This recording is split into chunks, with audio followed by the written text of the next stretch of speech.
Alors, bonjour à tous.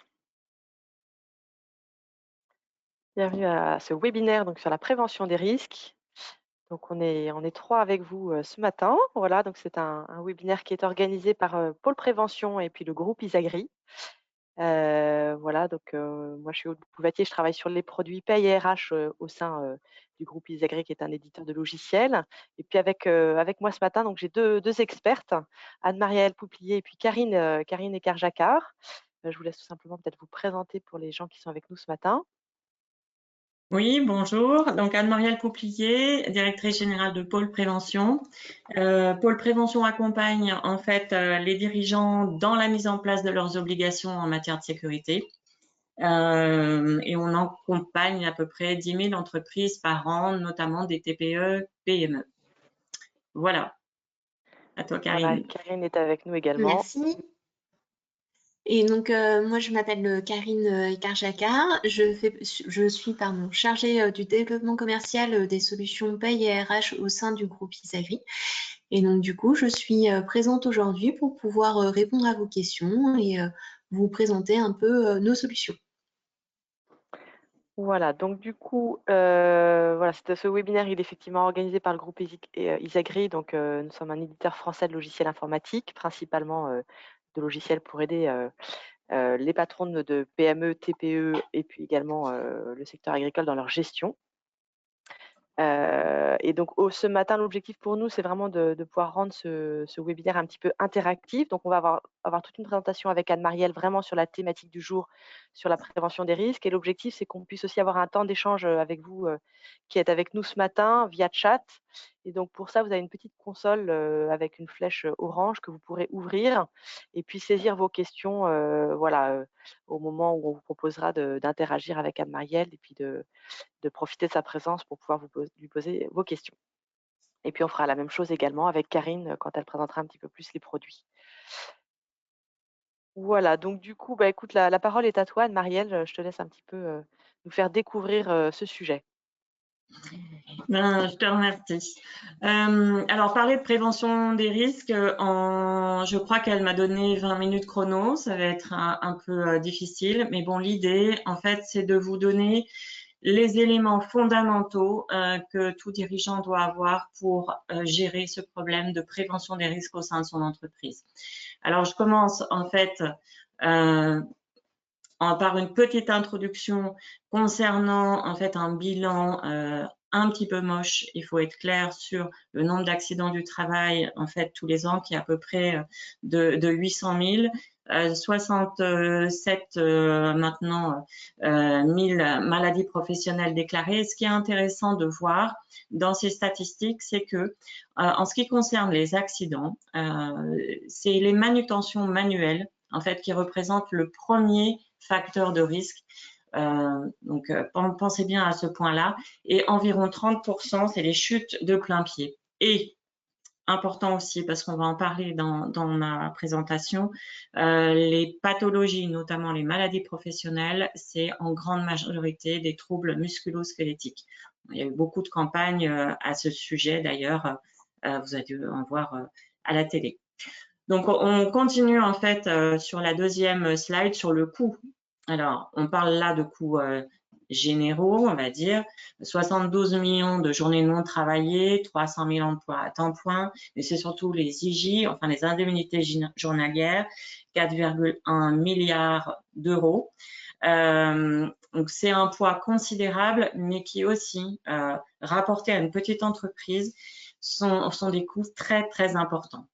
Donc, du coup, troisième slide, je vais assez vite sur ces points-là pour rentrer dans le vif du sujet.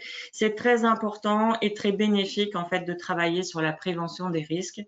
Pourquoi? Il y a 3 points importants. C'est 1, si vous êtes en fait en règle avec vos obligations en matière de sécurité, vous maîtrisez mieux tout ce qui est responsabilité civile et pénale que vous avez au titre de votre obligation de résultat en matière de sécurité. C'est une obligation très lourde pour un dirigeant. Donc, être en phase avec ces obligations, ça vous permet de vous défendre, clairement. Bénéfice humain, quand on a moins d'accidents du travail, moins de maladies professionnelles, on a une meilleure qualité de vie au travail. Et aujourd'hui, ce qu'on remarque, c'est qu'on a beaucoup d'entreprises qui mettent en avant la prévention des risques pour pouvoir mieux recruter et avoir en fait une base, on va dire, salariale plus stable. Enfin, on a des bénéfices financiers parce que bon, les dommages et intérêts en cas de litige sont importants. Là, on peut les maîtriser. Je vous expliquerai aussi comment. On a souvent de meilleures performances. Nous, on fait des documents uniques depuis 2004. Et on voit très bien qu'on a moins d'accidents, moins de maladies professionnelles chez les entreprises qui font leurs documents uniques, clairement.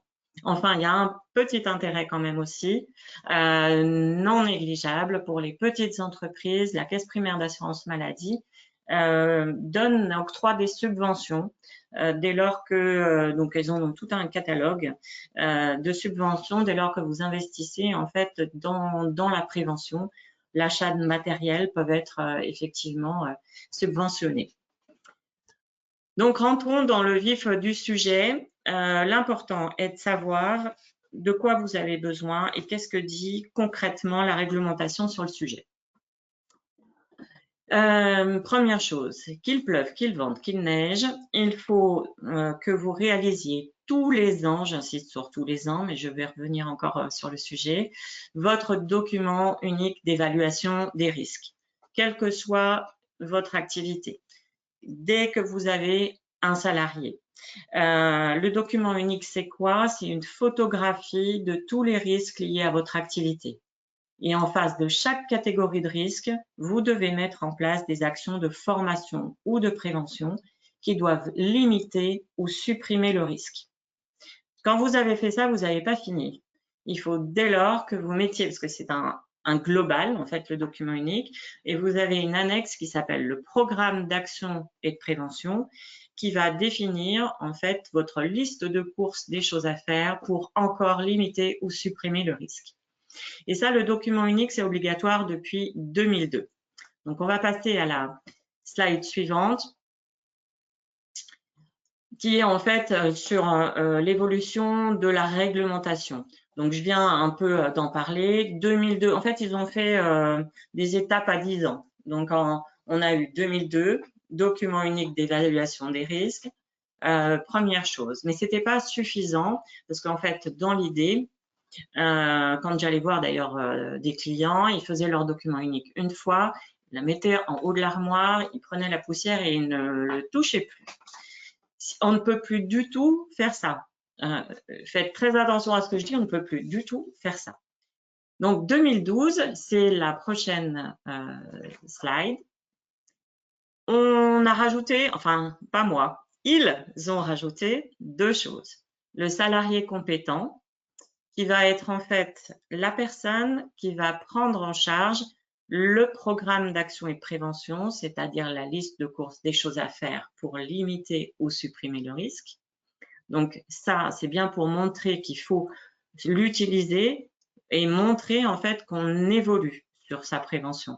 Et ils ont instauré aussi la pénibilité au travail et je vais faire tout à l'heure un focus très important sur la pénibilité au travail, ce que vous devez absolument savoir.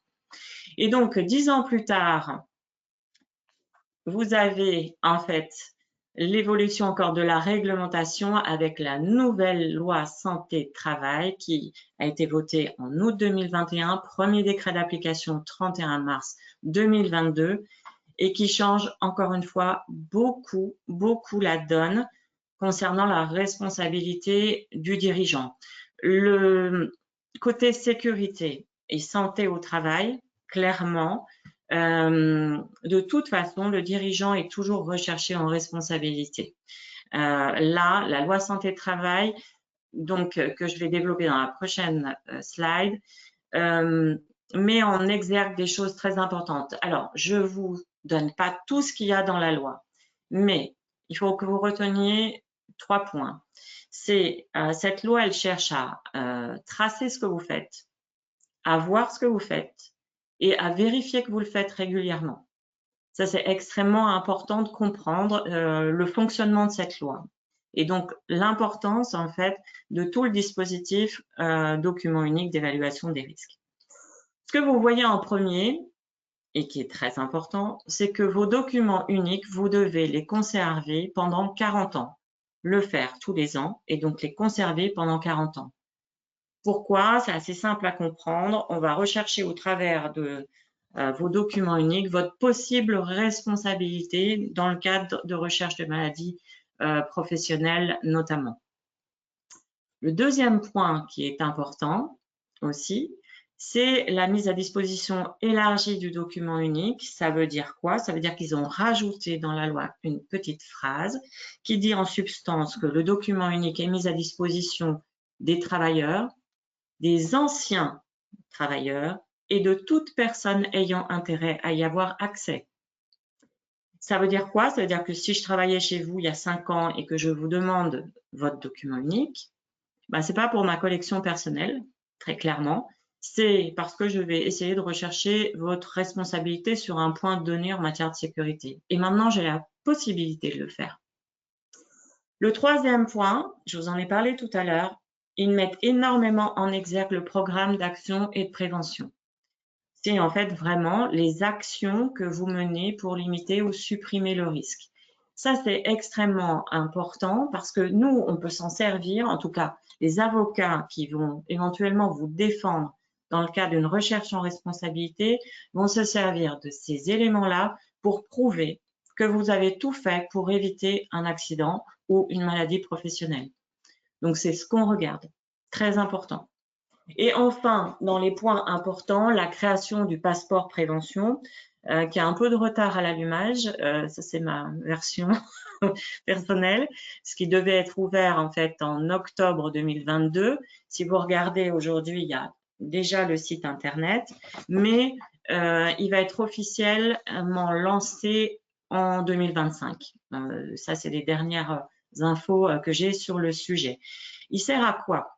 Alors, il sert à recenser toutes les formations que vous faites au titre de la sécurité dans votre entreprise. C'est à la charge de l'employeur de saisir ces informations dans ce passeport-là. L'intérêt, c'est que vous pouvez le consulter et voir les formations qu'a fait votre salarié quand vous le recrutez auparavant. Donc, ne pas avoir de doublons, en fait, sur les formations effectuées. On va dire le contre-pied et en fait, attention, le point de warning, c'est attention parce que aussi, il peut montrer, aussi je parlais de traçabilité, que vous n'avez pas fait de formation sur tel et tel sujet. On verra tout. Voilà, donc on voit bien traçabilité, visibilité, régularité. Donc on peut passer à la prochaine. Je fais un focus sur la pénibilité au travail parce que souvent, les gens sont perdus sur le sujet. Alors, il y a 10 facteurs de pénibilité à analyser et qui constituent l'annexe de votre document unique. Alors, vous me dites, elle a marqué 6. J'ai marqué 6, mais je vais vous expliquer pourquoi. Sur les 10, sur ces 10 facteurs qu'il faut analyser, qu'il pleuve, qu'il vente, qu'il neige. Il y en a 6 qui ont été retenus pour alimenter ce qu'on appelle le C2P, compte professionnel de prévention. C'est en fait destiné aux gens qui sont exposés à des facteurs de risque et qui en fait vont bénéficier d'un programme particulier qui va leur permettre en fait de gagner des points pour pouvoir travailler pour un poste moins pénible, 2, en fait, travailler à mi-temps, mais avec le même salaire. 3, vous avez certainement dû en entendre parler, partir à la retraite plus tôt. Donc, c'est extrêmement important d'analyser cette pénibilité tous les ans parce que tous les ans, vous devez déclarer à votre expert comptable, en fait, la liste des gens qui sont exposés à ces facteurs de pénibilité. C'est dans le cadre de la DSN. Cette DSN va permettre l'ouverture d'un compte pour vos salariés et ils vont avoir des points. Donc, il y a jusqu'à 100 points. Et donc, ils gagnent des points qui vont leur permettre justement de pouvoir bénéficier de ce dispositif-là. Donc, encore une fois, très important. Donc, pour ces 6 facteurs, je les nomme températures extrêmes, activité en milieu hyperbare, bruit, travail de nuit, travail en équipe successive alternante, c'est les 3 et 8 en fait, hein, le travail posté, et le travail répétitif. Le travail répétitif, c'est un travail séquencé avec une cadence contrainte, et toujours le même. Hein. C'est pas parce qu'on fait le même travail que c'est un travail répétitif. Je passe à la prochaine. Là, ce sont les 4 donc qui sont sortis du dispositif parce qu'ils étaient présents au départ. Et c'est en fait, c'est là où c'est important, c'est quand même les facteurs où on trouve le plus d'accidents. Ils sont responsables de la majorité des accidents du travail, des maladies professionnelles. Tout ce qui est bâtiment, connaissent particulièrement, ils sont tous dans le bâtiment par exemple. Les postures pénibles, les manutentions manuelles de charge, les vibrations mécaniques et les agents chimiques dangereux. Dedans, on compte évidemment les poussières et les fumées. Pour cela, il faut vraiment que vous évaluiez vraiment de près en fait ce que font les gens au titre de ces postures et de ces risques. Et en particulier, on va faire un focus aussi tout à l'heure sur tout ce qui est agents chimiques. Je vais vous expliquer pourquoi. Donc, on passe à la prochaine. Il y a eu une évolution des facteurs de pénibilité en 2023. Donc, c'est tout récent. Pourquoi? Parce qu'il y a eu la négociation sur la réforme des retraites. Donc, si en fait on doit travailler plus longtemps, les syndicats se sont mobilisés en fait pour que les seuils d'exposition à la pénibilité soient baissés. Donc, 2 seuils ont baissé, le travail de nuit, 100 au lieu de 120, et le travail en équipe successive alternante est passé de 50 à 30 nuits. Il y a aussi des points qui sont importants et qui concernent la polyexposition. La polyexposition, je pourrais passer la journée à vous en parler, mais ça va évoluer énormément parce que la médecine évolue sur le sujet. Mais la polyexposition, c'est être exposé à plusieurs risques, ce qui est en fait dans la vraie vie souvent le cas. Vous n'êtes pas exposé d'un coup à la chimie et ensuite au bruit. J'analyse justement ces deux-là parce que bruit et chimie vont très mal ensemble. En fait, bruit et chimie potentialisent en fait un des risques ou cumulent les risques. Et ça, c'est extrêmement important. Le bruit et les antibiotiques ne vont pas ensemble non plus. Et ça, c'est une exposition personnelle. Bon, je rentre pas dans le détail, mais il y a effectivement beaucoup de risques qui vont être analysés au titre de la polyexposition. Ensuite, les nouveautés qui concernent 2024. On parlait tout à l'heure en fait des 4 risques importants et notamment le risque chimique. Cette année, en avril 2024, on a un nouveau décret d'application qui concerne les CMR.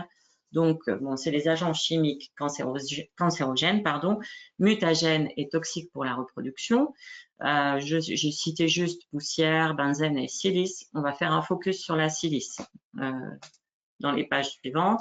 Donc, pour vous expliquer sur la slide suivante, le décret veut renforcer en fait la traçabilité des expositions et vous demande dès maintenant d'établir une liste de tous vos travailleurs qui sont susceptibles d'être exposés à des agents CMR. Encore faut-il que vous sachiez ce que c'est, où trouver cette liste. Donc, c'est quand même en fait impactant pour vous. Sur cette liste, il faut noter de quoi il s'agit, de quel agent ACMR il s'agit, la durée d'exposition, son degré d'exposition. Il faut savoir donc que cette liste, donc vous devrez, alors c'est la slide suivante, l'envoyer à votre service de santé et qu'elle sera conservée pendant 40 ans. Encore une fois, là, c'est pour rechercher une possible responsabilité en cas de survenance d'une maladie professionnelle due à ces agents CMR.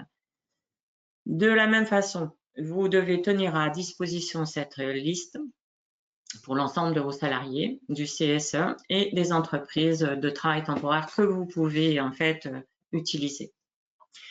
Donc, c'est la prochaine. Il y a effectivement un enjeu important, nous on le voit en termes de responsabilité juridique concernant ce nouveau décret. et en particulier, on va dire sur un sujet qui est majeur et qui est d'actualité, dont on va parler sur la slide suivante, tu peux la changer, c'est la silice qui en fait depuis janvier 2021, donc c'est récent, est passé en CMR. Alors la silice c'est quoi, hein? C'est des poussières, il y en a de partout en fait, faut être clair. Dans le bâtiment il y en a partout. Tout ce qui est céramique, porcelaine, tout ce qui est briques, tuiles, les graminées, les graines qu'on donne, les farines, enfin bref, il y en a partout, clairement. C'est une maladie qui existe depuis le 19e siècle, hein, c'est clairement pas nouveau, il y en a dans les mines, évidemment. Mais là, il y a eu une émission d'ailleurs, je crois que c'est Élise Lucet qui a fait une émission sur le sujet il n'y a pas longtemps. On nous annonce que c'est le nouveau dossier amiante, mais contrairement à l'amiante, qui se développe en fait en une vingtaine d'années, enfin en 10 ans, 10 à 20 ans, c'est une maladie qui se déclare entre 6 à 18 mois.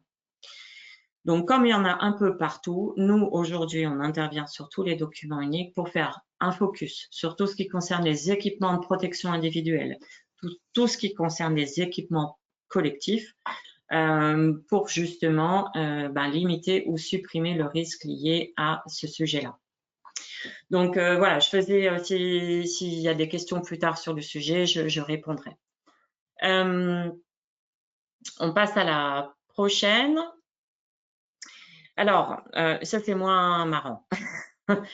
Comment est-ce que votre responsabilité peut être engagée? Bon, clairement, déjà, si vous ne réalisez pas votre document unique, la chose est entendue. C'est-à-dire que on peut passer à la prochaine. Si vous n'avez pas de document unique, en fait, c'est la porte ouverte à ce qu'on appelle la faute inexcusable de l'employeur. Qu'est-ce que c'est que la faute inexcusable de l'employeur? En fait, elle tient en 2 points. 1. L'employeur avait ou aurait dû avoir conscience du danger auquel est exposé son salarié. Et de 2, il n'a rien fait pour l'en préserver. C'est ces 2 points ensemble qui constituent une faute inexcusable de l'employeur. Donc, on comprend tout à fait que si on n'a pas fait son document unique, clairement, la faute inexcusable est d'ores et déjà avérée. En matière de prévention des risques, et j'en ai parlé tout à l'heure, l'employeur a une obligation de résultat. C'est extrêmement lourd. Je pense qu'il se croit dans Walt Disney, c'est-à-dire que, en gros, il ne doit pas y avoir d'accident chez vous. Mais cette loi donc existe, enfin c'est dans le Code du travail, mais dans la vraie vie, elle a évolué et on est plus aujourd'hui sur une obligation de moyens renforcée. Ça veut dire quoi? Ça veut dire que si on arrive à prouver que vous avez tout mis en œuvre pour limiter ou supprimer le risque, clairement, on va pouvoir vous défendre et rejeter en fait votre responsabilité. Parce que en fait, la faute inexcusable, elle a un coût. Elle a un coût et il est relativement important. Quand on a un accident, on a un taux d'IPP, hein, donc d'incapacité permanente ou partielle. En dessous de 10%, on touche un capital. Au-dessus, on touche une rente. Quand en fait, on a une faute inexcusable, on a une majoration non négligeable du capital ou de la rente. Et on a en plus, clairement, des dommages et intérêts qui sont très conséquents. Je vous montrerai après des documents, en fait, enfin quelques exemples et on pourra en parler. Donc, on va passer à la prochaine. Donc là, ça, c'est justement un cas qui nous est arrivé puisque c'est un client donc qui a un document unique. Et c'est pour vous expliquer comment, en fait, on peut aussi se défendre. C'est une petite scierie familiale. Alors, c'est l'autre d'avant. C'est une petite scierie familiale. Et en fait, ils ont embauché leur neveu qui avait plus de travail, donc pour travailler à la scierie. Et bon, il y a eu un accident. Du coup, il avait la main dans dans la scie, voilà, en gros. Et bon, ce monsieur était heureusement en fait pompier volontaire et a su en fait faire les premiers gestes. Néanmoins, il a eu un taux d'IPP, si je me souviens bien, de 14%. Et c'est la caisse primaire d'assurance maladie qui lui a demandé de rechercher la faute inexcusable de son employeur. Donc, je rappelle que c'est sa famille, en fait. Mais ils ont tellement insisté qu'il a fait cette démarche.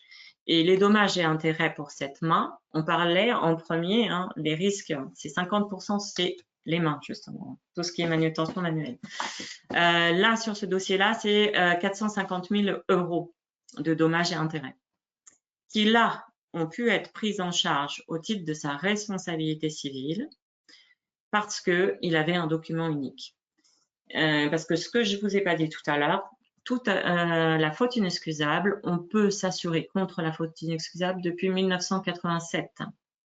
Mais encore faut-il, en fait, avoir un document unique dont remplir, en fait, ses obligations sur le sujet.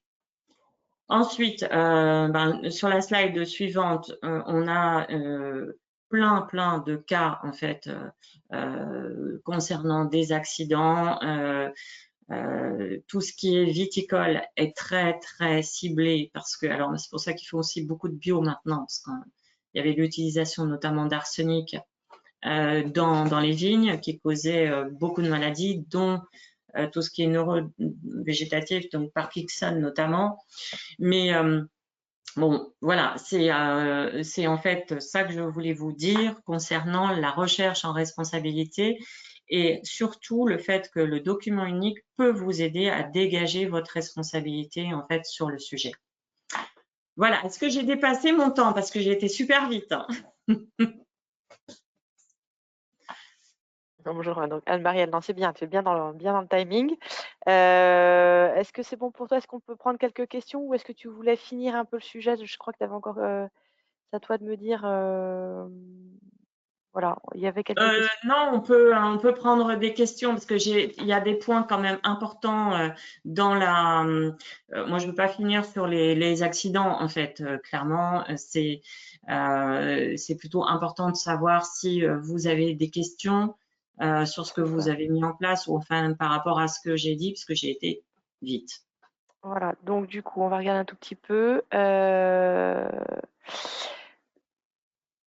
Donc typiquement une question, voilà, par exemple pour des gens qui ont des salariés saisonniers qui sont embauchés par un groupement d'employeurs, est-ce que le document unique ne doit pas être fait sur l'EARL plutôt, enfin, est-ce que le document unique doit être porté par l'EARL du coup ou par le groupement d'employeurs? Les deux, mon capitaine. C'est-à-dire qu'en fait, un document unique doit être fait sur le SIRET. Donc, pour chaque SIRET. Après, si c'est un groupement d'employeurs, il a en plus, alors c'est un groupement d'employeurs qui va dispatcher ses travailleurs sur différentes entreprises. Point d'interrogation. À ce moment-là, parce que ça c'est très technique. En fait, c'est en termes de responsabilité, c'est très technique. À ce moment-là, je peux prendre la personne en privé pour qu'elle m'explique plus son cas, en fait. Et les travailleurs, alors attention aussi, maintenant, on ne parle plus de salariés dans la loi, on parle de travailleurs. Ça a changé, en fait, aussi la donne. Donc, en fait, on inclut évidemment les travailleurs saisonniers, mais on ne calcule plus en équivalent temps plein, mais on calcule parce qu'on ne peut pas avoir un demi-travailleur, en fait, ou un quart de travailleur. Mais en fait, il faut vraiment évaluer le risque de ces travailleurs saisonniers qui, généralement, ont plus d'accidents que les autres parce que ils sont moins habitués, en fait, aux règles et aux coutumes de l'entreprise. Donc, on a une autre question, effectivement. Comment est-ce qu'on peut apprécier et mesurer le degré d'exposition pour la traçabilité de l'exposition au CMR? Oui, quand on ne connaît pas, on ne peut pas. C'est bien pour ça que je trouve que c'est vraiment quelque chose de très difficile qu'on demande en fait aux dirigeants. Vous pouvez vous rapprocher de l'INRS qui INRS, peut tu peux avoir peut-être en fait des préciser, données. peut-être préciser INRS, ce que tu entends Nous, on s'appuie aussi, on travaille beaucoup avec l'INRS, clairement. Mais on a une liste, en fait, la liste des CMR, vous pouvez, je pense, la trouver sur l'INRS. Après, il faut effectivement voir les degrés d'exposition, à partir de quand, en fait, c'est vraiment important. Sur la silice, clairement, ce qui est embêtant, c'est que c'est pas réversible. Donc, dès lors qu'on rentre en fait en maladie, ça va jusqu'au cancer des poumons, donc c'est embêtant, clairement.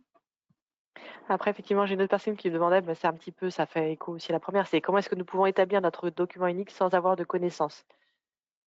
Oui, oui. Je suis complètement d'accord avec cette personne parce que la loi dit que vous pouvez le faire tout seul.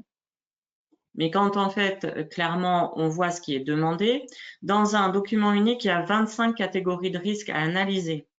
Et il faut le faire aussi par unité de travail. Une unité de travail, c'est pas un poste de travail. C'est une erreur à ne pas commettre. C'est pas un poste de travail, c'est en fait une unité qui regroupe toutes les personnes exposées au même risque. Dans un document unique, on ne peut pas avoir quelqu'un qui est dans 2 unités de travail. C'est pas possible. Ça veut dire que vous avez fait un document unique faux. Donc oui, c'est pour ça aussi qu'il y a beaucoup de gens qui existent pour faire et aider à faire les documents uniques d'évaluation des risques. Parce que maintenant, en fait, il faut avoir des connaissances aussi en chimie. Et généralement, les risques chimiques, ce sont les plus importants. Pardon. Voilà. Donc après, j'ai quelques personnes qui effectivement qui seraient intéressées pour pouvoir reprendre contact avec vous, mais à ce moment-là, on donnera vos coordonnées directement. Et s'il y a des personnes qui ont des documents uniques qui veulent me les montrer, je peux les regarder, aucun problème. Voilà, après, il y en a qui me demandaient si éventuellement il y avait des trames disponibles, un petit peu de référence pour avancer Alors, sur le vous document pouvez unique. trouver tout sur Internet, des trames, mais alors, bon, clairement, je ne vous engage pas à faire ça. Moi, j'ai testé. Je me suis improvisée boulangère, sur différentes trames. Et donc, j'ai rempli les questions. Il y a plein de questions déjà auxquelles on ne sait pas répondre, parce que soit trop technique, soit parce que vous ne pouvez pas mesurer en fait les choses. Et puis en fait, là par exemple, moi j'étais boulangère et je répondais à des questions. Et je disais, bon, est-ce que vous portez des sacs de 25 kilos? Enfin, vous faites porter en fait à votre personnel. J'ai fait oui. OK. Est-ce qu'il y a de l'extraction concernant les poussières de farine? J'ai mis non. Et la troisième question, c'était est-ce que vous pensez avoir répondu à vos obligations en matière de sécurité? J'ai fait oui. Bon, je peux vous dire que là, c'est tout faux, clairement. Eh bien, c'est passé sans problème. Donc, ça veut dire que là, si vous avez un accident avec un truc comme ça, vous ne savez pas. Là, c'est un peu évident que je disais des trucs horribles.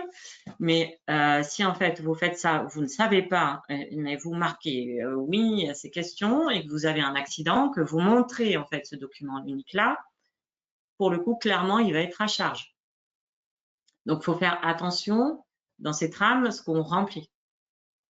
Donc ça rejoint la question sur l'expertise, notamment relative ne serait-ce qu'au calcul relatif à la pénibilité au travail. Et la pénibilité au travail, c'est un seuil et une intensité. Donc, par exemple, pour le bruit, alors de tête, c'est 600 heures par an avec 85 dB en moyenne, 81 décibels, je crois que c'est, en moyenne, un niveau d'exposition, par exemple. Ou alors, c'est une exposition plus de 120, non, c'est 130 décibels, donc ça c'est en crête, pendant 120 fois par an. Donc, bon, faut pouvoir le mesurer. J'ai vu que c'est à peu près tout au niveau des questions. L'objectif, c'est de passer le relais à Karine. Est-ce que c'est bon pour toi, Anne-Marielle, ou est-ce que tu voulais conclure sur un message? Oui, s'il y a quelque chose en fait qui est vraiment important à retenir, faites votre document unique tous les ans, qu'il pleuve, qu'il vente, qu'il neige, clairement. Travaillez bien le programme d'action et de prévention. N'oubliez pas effectivement de déclarer la pénibilité à votre expert comptable tous les ans également. Et là, maintenant, faites bien un focus sur tout ce qui est Silis si vous êtes concerné. La Silis, c'est avril 2024, c'est maintenant. Voilà. Bon, un grand merci, Anne-Marielle, c'était vraiment très intéressant. L'objectif, c'était ensuite de passer un peu le relais, de se dire, bah voilà, effectivement, en tant qu'employeur, bah, vous avez des obligations au niveau de la prévention des risques. Ça, on l'a bien perçu ce matin. Et puis, en fait, il y en a d'autres. Il y a un certain nombre d'autres obligations, qu'elles soient RH ou paye. La première, c'est de faire ses bulletins de salaire justes, mais c'est aussi après toutes les autres obligations RH que sont de faire des entretiens réguliers, d'avoir un contrat de travail en règle, voilà, de diffuser l'affichage obligatoire. Et ça, du coup, je voulais passer un petit peu le relais à Karine, qui va nous présenter aussi les produits que le groupe Isagri propose, qui peuvent vous aider, vous accompagner pour être mieux outillés aussi pour répondre à ces obligations légales-là, et puis voilà, être plus serein aussi par rapport à cette réglementation qui est complexe et changeante. Alors, il y avait un petit sondage que j'avais pas lancé, que j'ai juste lancé en introduction tout à l'heure. Pour nous, ça nous intéressait, puis c'est aussi guidant pour Karine de savoir un petit peu, si vous étiez déjà client Isapay ou pas du tout. Voilà, est-ce que vous êtes, parce que voilà, on avait diffusé, le webinaire, à ceux qui étaient, déjà dans nos clients et puis à ceux qui ne le sont pas, sur les bases que nous avions. Voilà, donc je vous laisse voter.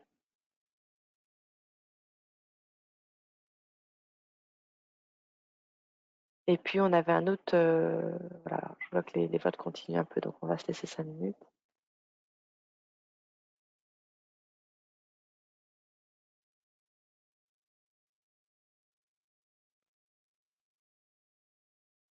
Voilà, et puis l'autre sondage aussi, c'était est-ce qu'aujourd'hui, finalement, comment est-ce que vous faites vos payes? Savoir un petit peu, ben, les employeurs, voilà, est-ce que vous avez préféré, déléguer, parce que ça vous apporte peut-être plus de sérénité? À contrario, est-ce que vous êtes aujourd'hui, est-ce que, dans toutes vos obligations, liées à vos salariés, vous avez également, opté pour faire vous-même les bulletins de vos salariés? Voilà, n'hésitez pas à préciser un peu les outils que vous utilisez également si vous êtes, équipé déjà d'un logiciel.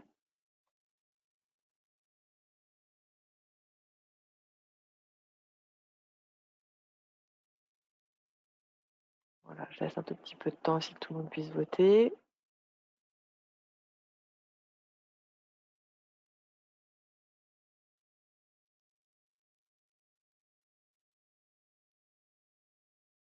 Voilà, donc ça va nous permettre un petit peu de nous situer, et puis du coup, je vais passer, la parole et la main à Karine. Voilà, de manière à ce qu'elle puisse tout partager. Je crois, qu'elle avait préparé une petite trame. C'est bon pour toi, Karine? Est-ce que tu arrives à avoir la main sur le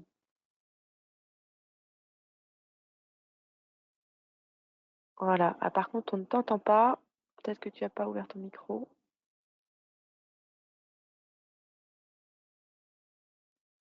Alors, bah, vous peut-être te confirmer à distance si vous entendez. Moi, je t'entends pas, Karine, là-dessus.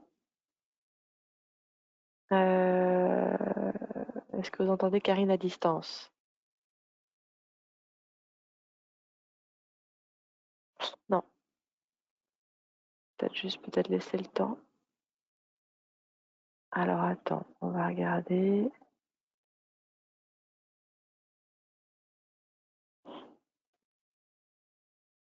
Euh,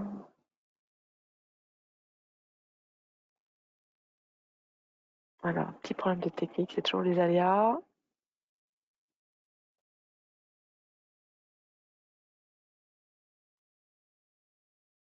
Donc, on va attendre 5 minutes que Karine peut-être se reconnecte.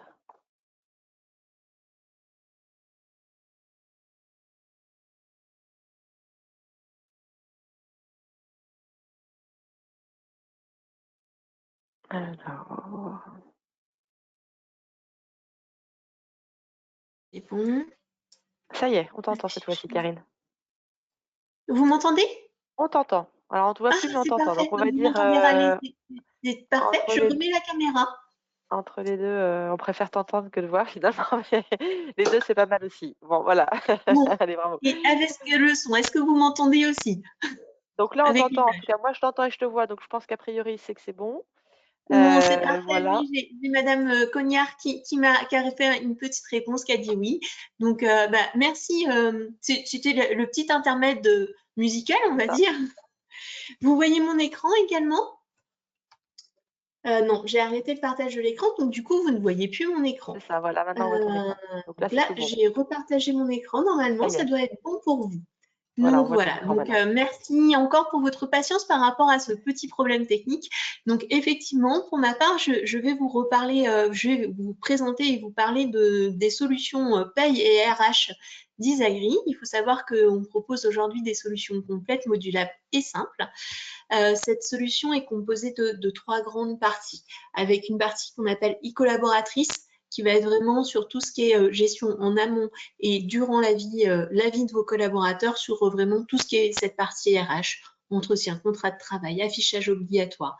Mais également, je vous montrerai un petit outil qui a été aussi développé en partenariat pour pouvoir savoir où vous en êtes justement par rapport à votre document unique. Également notre logiciel pour vraiment vous faciliter les payes et un système de coffre-fort pour pouvoir être conforme aussi à la réglementation, pour pouvoir déléguer tout ce qui est suivi au niveau des payes. Et donc du coup, cet ensemble d'offres cet ensemble de solutions va nous permettre de répondre à plusieurs problématiques que vous pouvez avoir. Ça va être des enjeux, mener vos équipes au sommet, rester à l'abri par rapport à tout ce qui est évolution réglementaire. Faites vite et bien vos différentes missions qui reviennent chaque mois. Comprenez ce qui se cache derrière aussi votre masse salariale et vous allez voir que par rapport à tout ça, avec le groupe Isagri, vous n'êtes jamais seul face à la gestion du social. Donc voilà. Donc je vous propose maintenant de voir notre solution, donc la solution qui s'appelle Isapay, qui est aussi composée avec d'autres solutions, dont notamment e-collaboratrice. Et je vais commencer par cette partie-là. Donc e-collaboratrice, c'est une application full web qui va vraiment permettre de vous accompagner sur la partie RH. C'est vraiment votre assistant au niveau RH avec des petits outils de pilotage qui sont à l'intérieur. Vous allez, là on a vu, à partir d'Isapay, je suis rentrée dans e-collaboratrice. E-collaboratrice va être aussi une solution que vous allez pouvoir mettre entre les mains de vos salariés pour qu'ils puissent vous accompagner aussi dans cette gestion du RH. Au niveau de e-collaboratrice, on va vraiment avoir différentes solutions. Tout ce qui va être, ça va répondre aux obligations réglementaires que vous pouvez avoir au niveau d'employeur de main-d'œuvre, comme tout ce qui est affichage obligatoire. Vous savez qu'au sein de votre entreprise, vous avez une obligation de mettre à peu près 21 documents en affichage obligatoire, même si on est à moins de 10 salariés. Certains documents doivent être vraiment affichés de façon très visible au sein de votre société et d'autres peuvent être mis à disposition sur d'autres formats, dont notamment le format numérique. Et l'important, c'est de pouvoir mettre à disposition toutes ces informations-là. Avec e-collaboratrice, on vous propose une bibliothèque justement de ces différents documents qui doivent être mis à disposition de vos salariés. Vous allez pouvoir soit les mettre via ce portail et également pouvoir les éditer et les imprimer si vous voulez. Au niveau d'e-collaboratrice, on va vraiment avoir tout l'accompagnement de l'entrée de votre salarié et durant toute sa durée de vie au niveau de l'entreprise, avec tout ce qui va être création de contrats de travail qui sont validés par des juristes, point qui est très important pour pouvoir sécuriser également vos échanges avec votre salarié. Surtout si vous avez des embauches de saisonniers, les contrats de travail sont vraiment des points qui sont très importants et une erreur au sein du contrat de travail peut faire transformer un contrat saisonnier en un CDI. Et vous allez avoir également tout ce qui va être gestion des absences, gestion des horaires. Mais pour revenir sur le sujet qu'on a abordé aujourd'hui ensemble, qui est sur tout ce qui est prévention, il y a aussi un petit point, ça faisait partie des questions justement qui étaient posées juste avant. Est-ce qu'il y a des outils qui permettent de vérifier où on en est au niveau de notre document unique? Et donc, avec Pôle Prévention, on a mis en place un petit outil pour pouvoir vérifier si votre entreprise correspond au niveau, où vous en êtes au niveau de ce document unique. Vous allez avoir différentes questions, vous allez répondre à ces différentes questions au niveau d'évaluation du risque et en fonction des réponses que vous allez attribuer, il va pouvoir vous dire où vous en êtes au niveau des réponses. Je pose mes questions, je pose les réponses de façon complètement aléatoire et on verra ensemble le résultat. Voilà. Donc là, une fois que vous êtes arrivé ici, hop, vous allez pouvoir avoir le résultat. Donc là, dans les réponses que j'ai données, c'était catastrophique. Donc du coup, le résultat, c'est qu'il faut agir. Et vous allez pouvoir voir ici la liste des actions. Et effectivement, vous pourrez faire une demande de points avec un ester de Prevent Score pour pouvoir avoir de pôle prévention, pour pouvoir avoir un accompagnement dans la réalisation de votre document unique. Donc là, c'était la petite aparté pour être vraiment en raccord avec le point qu'on a vu juste avant sur le document unique et la prévention des risques. Si je reviens au niveau de la solution e-collaboratrice, qui est une solution qui va vous accompagner, qui va vous permettre de gagner du temps et accompagner vos équipes au niveau de la gestion et de la vie au niveau des salariés, il faut savoir qu'avec e-collaboratrice, vous allez pouvoir réaliser le partage de la feuille de pointage. Donc, c'est-à-dire que vous allez pouvoir donner une délégation à la saisie de la feuille de pointage, à la vérification de la feuille de pointage auprès de vos salariés ou à votre responsable d'équipe pour pouvoir dire soit à la semaine, soit au mois, mon salarié, par exemple, le vendredi 14 juin, normalement, il devait travailler de 9 h à midi et de 14 h à 18 h pour des raisons de surcharge de travail. Il a commencé à 8h30 et il a fini à 19 h. Je vais pouvoir fermer cette information-là et cette feuille de pointage me permettra de calculer en automatique les heures supplémentaires qui pourront être réalisées à la semaine. On a aussi quelque chose de très visuel puisqu'on va pouvoir voir très rapidement s'il y a eu des modifications dans la feuille de pointage ou non. On va pouvoir également y ajouter d'autres informations comme des variables que vous allez pouvoir personnaliser. Donc là, par exemple, est-ce que pour mon salarié, je voudrais lui donner une prime exceptionnelle? Est-ce qu'il a un acompte ou alors des remarques ou des observations? Et vous aurez un récapitulatif au niveau de s'il a fait des heures supplémentaires par rapport au début de mois, où il en est, et s'il y a des informations particulières par rapport aux variables. Une fois toutes ces informations enregistrées, vous allez sauvegarder et vous allez pouvoir envoyer directement ces données pour qu'elles soient prises en compte dans Isapay pour pouvoir réaliser le calcul de vos bulletins de salaire. Avec également e-collaboratrice, vous pouvez donner la délégation de la gestion des absences, des demandes d'absence à vos salariés. Ici, vous aurez un récapitulatif pour voir les différentes demandes d'absence qui ont été faites par vos salariés. En cas d'une absence maladie, par exemple, votre salarié pourra également vous transmettre via e-collaboratrice les documents de demande d'absence maladie. Et vous allez pouvoir soit valider, soit refuser les différentes demandes. Ce qui est intéressant aussi avec e-collaboratrice, c'est que si vous avez plusieurs équipes avec des responsables d'équipe, vous pouvez demander à vos responsables d'équipe cette validation et vous aurez juste une visualisation de est-ce que je valide à la fin ou pas. Mais du coup, vous pouvez déléguer une partie des responsabilités autour des absences à vos responsables d'équipe et pouvoir avoir une visibilité très simple du planning avec les congés, s'il y a eu des congés exceptionnels, s'il y a des absences qui sont réalisées au sein de vos équipes.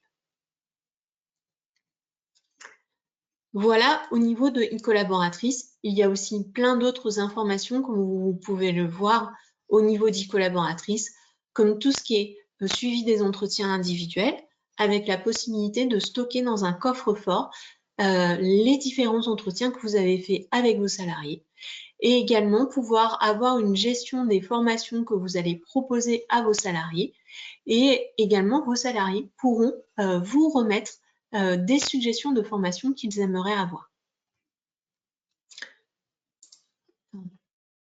Au niveau d'Isapay, si on revient à Isapay, comme on a vu, e-collaboratrice permet de transférer des informations directement dans Isapay.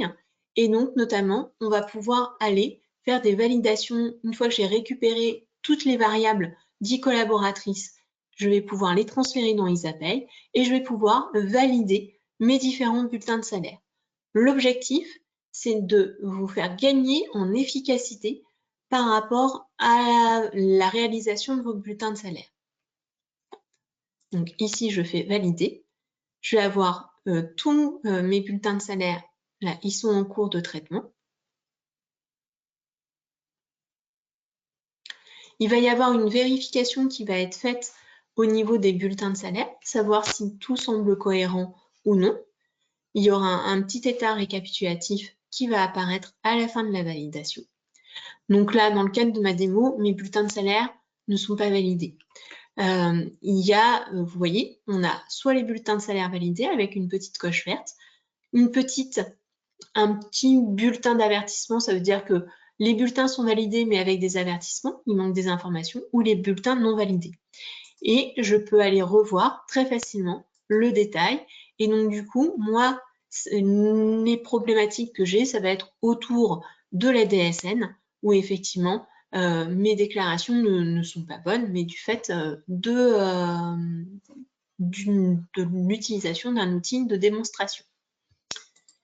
Et donc, on retrouve les différentes alertes qui peuvent être mises, qui peuvent être visibles.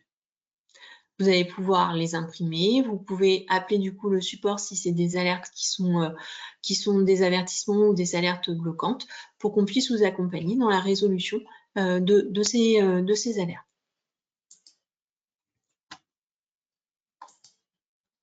Et une fois que les bulletins de salaire ont été réalisés, vous allez pouvoir générer vos différentes déclarations, dont notamment la déclaration votre DSN mensuel, où vous allez pouvoir lancer le calcul, voir et modifier, demander la vérification et enfin envoyer votre DSN directement auprès des organismes concernés. Avec le logiciel Isapay, on peut également réaliser des DSN événementiels, donc par rapport à tout ce qui est événements qui peuvent arriver dans le mois, un arrêt de contrat avant la fin du mois, un accident du travail, un arrêt maladie.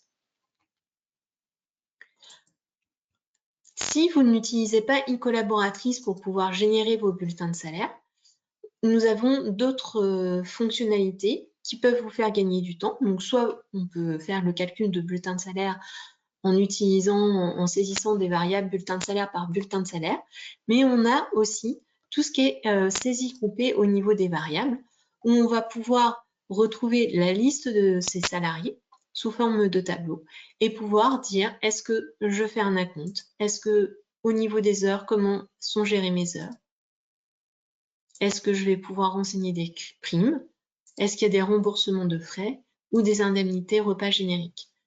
cette saisie groupée est vraiment personnalisable en fonction des caractéristiques de votre société. Et pareil, une fois toutes les variables enregistrées, je vais pouvoir valider les bulletins de salaire pour pouvoir générer les bulletins de salaire. Au niveau des bulletins de salaire, nous avons plusieurs formats de bulletins de salaire qui vous sont proposés, soit des bulletins de salaire clarifiés ou des bulletins de salaire non clarifiés. Dans le cas, je vais en prendre juste un. Dans le cas d'un bulletin de salaire clarifié,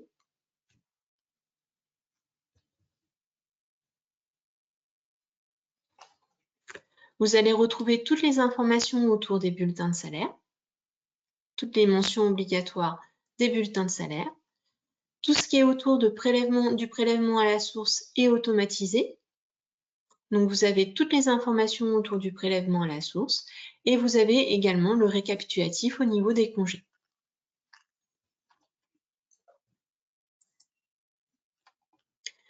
Une fois tous vos bulletins de salaire calculés, vous allez pouvoir soit les éditer version papier pour pouvoir les transmettre à vos salariés, les envoyer par mail ou alors les envoyer dans le coffre-fort électronique, le coffre-fort sécurisé, e-paye. Ce coffre-fort permet à chaque salarié d'avoir un espace personnalisé pour pouvoir recevoir les documents bulletin de salaire, mais également d'autres documents administratifs que vous souhaitez leur transmettre.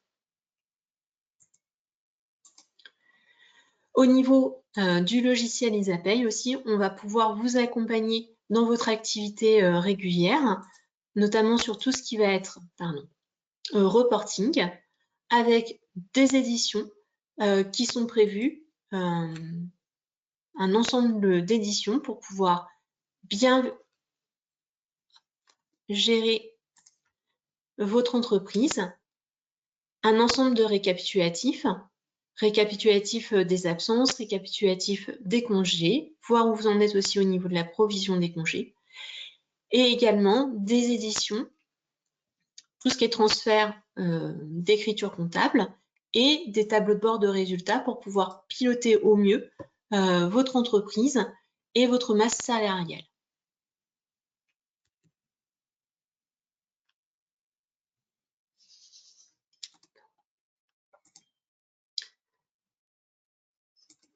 Donc, du coup, nous avons pu voir qu'aujourd'hui, avec les solutions de paye et de RH d'Isagri et Ageris Entreprises, vous allez pouvoir mener vos équipes au sommet, car avec e-collaboratrice, vous allez accompagner la vie de vos salariés, centraliser les données et faciliter l'organisation de la communication, pardon.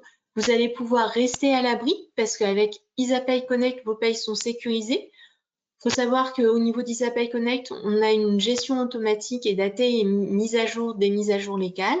On suit plus de 160 conventions collectives. On a une gestion sécurisée des organismes, sécurité sociale, MSA, chômage, retraite et prévoyance.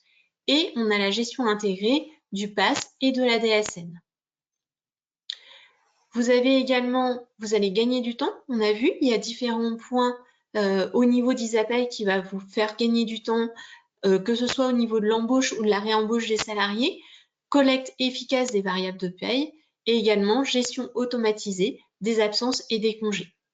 Et validation automatique des bulletins de salaire avec des contrôles pour vraiment vous sécuriser. Vous allez contrôler et analyser les données. On a vu que vous aviez une bibliothèque d'édition clé en main, mais également des tableaux d'analyse qui seront personnalisés. Et enfin, chose importante, vous n'êtes jamais seul, car avec les solutions Isagri, vous allez avoir une formation initiale et continue qui va être personnalisée par rapport à votre entreprise, un accompagnement quotidien grâce à notre service support qui est ouvert 6 jours sur 7 de 8h30 à 18h30 et des mises à jour complètes et intégrées au niveau de votre logiciel. Je pense qu'il est temps de répondre à vos questions si vous en avez. Merci Karine, merci pour ta présentation. Oui. Alors du coup, il y avait quelques questions. donc effectivement, alors, voilà, une personne qui me donc je vais prendre la question, mais qui demandait: «Est-ce que l'entretien individuel est obligatoire, pour une entreprise de moins de 10 salariés?» Donc alors, en fait, toute entreprise, quelle que soit, la taille le nombre de ses salariés, a l'obligation, en fait, de réaliser un entretien professionnel, à minima tous les 2 ans, avec aussi, ça c'est important, l'obligation de bien l'archiver pour pouvoir le restituer. S'il y a un recours, par exemple, au prud'homme, bah, parfois il faut pouvoir restituer, les comptes rendus de ces entretiens. Voilà, quelqu'un qui, par exemple, part pour un burn-out et se retourne contre vous, bah, si vous avez fait des échanges réguliers avec ces salariés-là, que ça a été, qu'il y a eu un compte rendu qui a été archivé et que vous êtes en mesure de restituer, vous pouvez aussi prouver que, bah, que voilà, qu'il n'y avait pas eu que le salarié avait peut-être jamais émis, des difficultés, par rapport à son poste ou ses missions. Voilà, donc ça, c'est un exemple parmi d'autres. Après, j'ai une autre question, alors moi, je ne sais pas y répondre, peut-être Karine, tu sais, sinon on ira chercher la réponse. Est-ce que la feuille d'heure, donc la feuille de pointage, là, est-ce qu'elle est obligatoire avec des apprentis? Alors du coup, je ne saurais pas vous apporter la réponse tout de suite, mais on va vous faire un retour.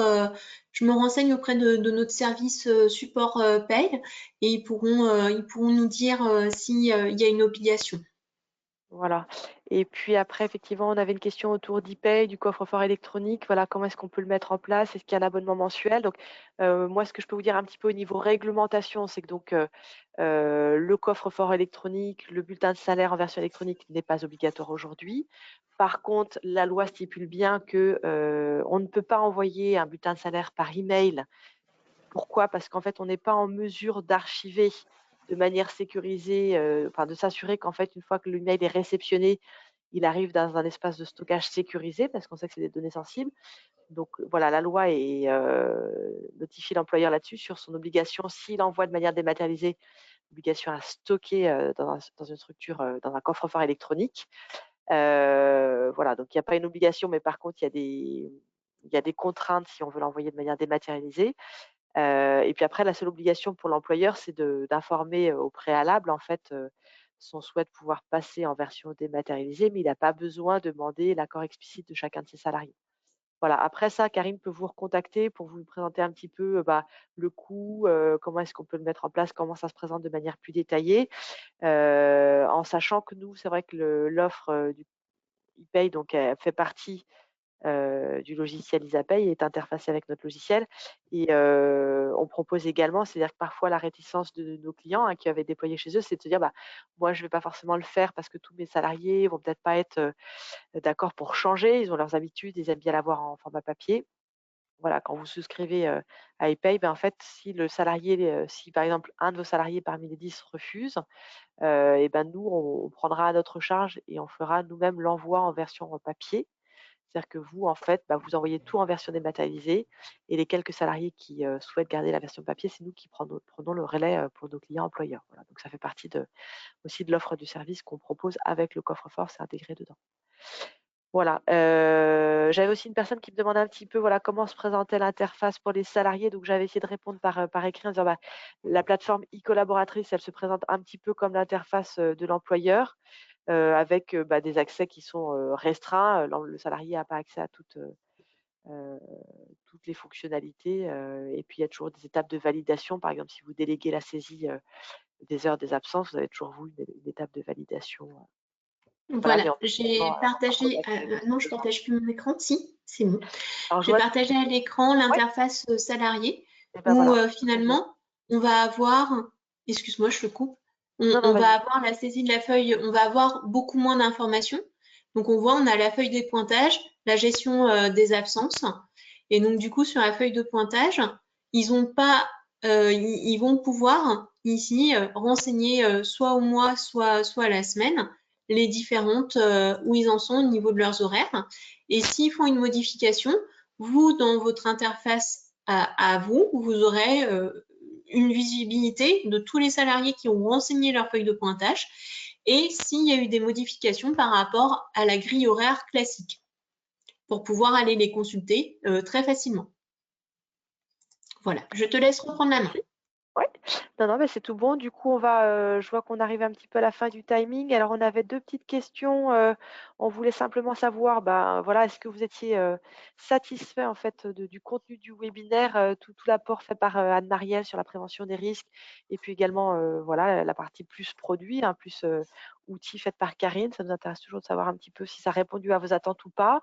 N'hésitez pas à mentionner dans le chat aussi si vous avez des thématiques que vous souhaiteriez qu'on aborde sur un prochain webinaire. Vous pouvez toujours nous partager aussi un peu bah, les sujets qui peuvent être pour vous importants dans votre vie d'employeur au quotidien.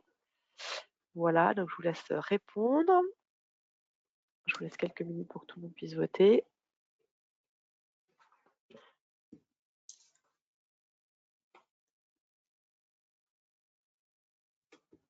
Voilà, donc on voit que vous êtes plutôt une majorité à être satisfait à très satisfait, donc c'est toujours des retours positifs pour nous. Je vous remercie de nous partager vos avis.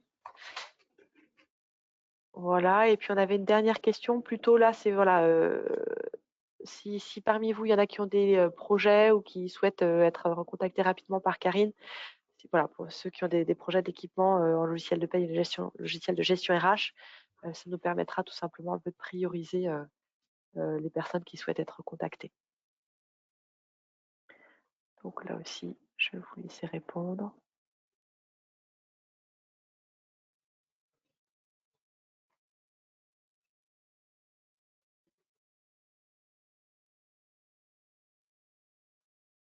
Je vois qu'il y a des personnes qui sont encore en train de voter.